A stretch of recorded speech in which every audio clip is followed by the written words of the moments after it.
Hello, and welcome to the 197th edition of Beer Issues. My name is Matt Bruckert, and I'm coming to you live here from Casa de Bruckert. We're going to be having another very good beer. Today, we're going to be having the Sierra Nevada Porter. And this is not just any porter, but this is a bottle conditioned porter. So I'm very excited to try this. So let's go ahead and get it going here. And we'll talk about it, okay? All right, there we go. All right, so you're gonna say, what is bottle conditioned, maybe? And I'll explain that as I'm pouring this beer here. Bottle conditioned just means that when the beer is bottled, they add a little bit of extra yeast to ferment while it's in the bottle.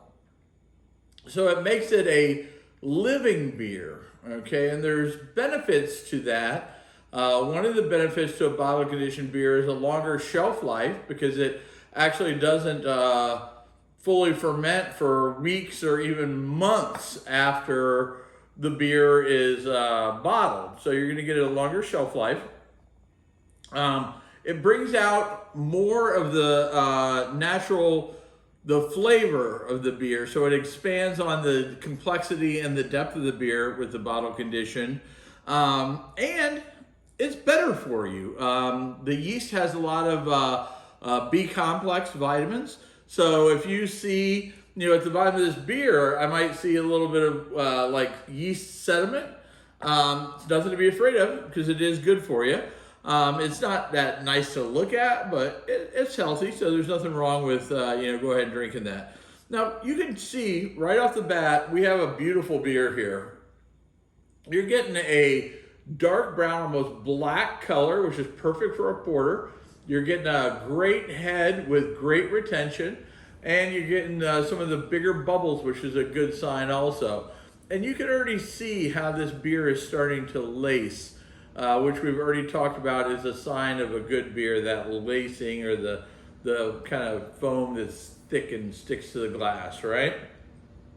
Now the beer rates 88 out of 100, which makes it a very good beer, right on the borderline of outstanding, okay?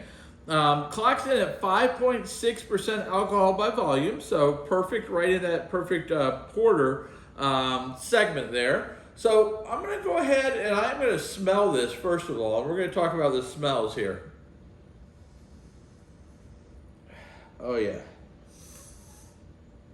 Okay, so mainly what I'm getting right off the bat with the initial smell is the roasted malts, okay, which you usually expect from a porter. You usually expect maybe some coffee, some chocolate, and I'm going to smell it again to see if I can get a little bit better smell this time.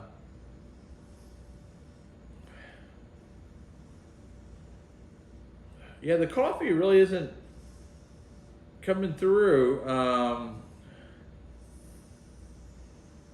I get a little bit of like a cocoa, but if the coffee's in there, it's a very light coffee, okay? A lot of times porters can be very, very high on the coffee. And one thing that I'll tell you that's concerned me about this beer, and I've had it, but it's been a while, so I don't really remember. This is an American porter, okay? American porters tend to be a little bit hoppier, okay? And who is typically one of the kings of hops is Sierra Nevada.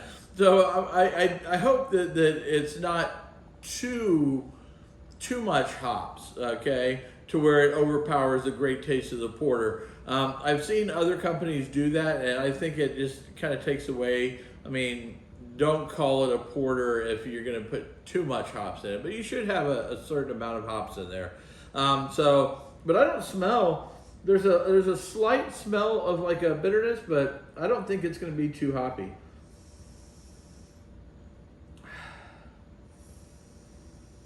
All right, well, let's go ahead and dig in. There's nothing like trying it to find out what we got here. So let's check it out. Like I said, it's been a while since I've had this beer. I have had it before. It's been so long that I don't remember exactly where I rated it.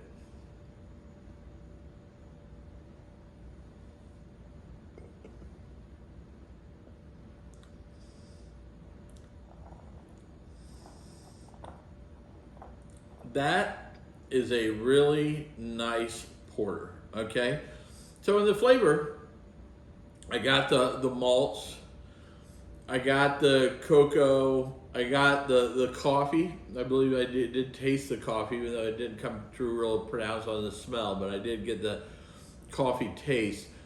But I also got a good amount of hops without overdoing it. Okay, some of the beers out there, like I said, the experience, especially an American porter, especially when you go into small breweries and stuff like that, they will call something a porter, and you'll taste it, and you'll be like, it tastes like a black IPA to me because they put so many hops in it. But this beer, this porter, has just right amount of hops that you kind of get on the tail end, which gives it, instead of having that like sweet finish or coffee finish that you might get on a lot, you're getting a little hop finish on the end.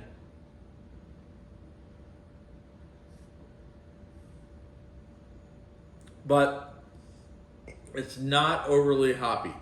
And it's not overly coffee, it's not overly chocolate, and I mean, it's like a perfect kind of balance, if you will, of getting it all right. And so Sierra Nevada, I'm going to give my hats off to you. You did an outstanding job on this beer. I can't believe it's been so long since I've had one, because I truly am enjoying it. I was a little bit worried, Sierra Nevada, like I said, sometimes they throw some hops at you in beers you don't expect it, so I wasn't 100% sure, but this one, spot on. And this is, I believe, I don't know how long they've been brewing this beer, but I think this is one of their original beers that Sierra Nevada started originally putting out, was the porter. But the quality of this beer is excellent, and I think they did a great job with the bottle conditioning, because it's got like a complex of the flavors, but it's not too overpowering any of them. So you get all those flavors in there, but not overpowered at all.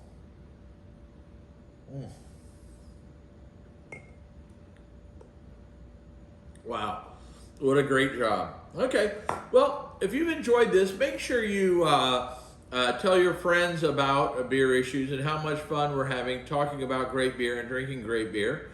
If you want any cool Beer Issues gear, like Beer Issues t-shirts, hats, phone cases, anything like that, just go to shop.beerissues.com.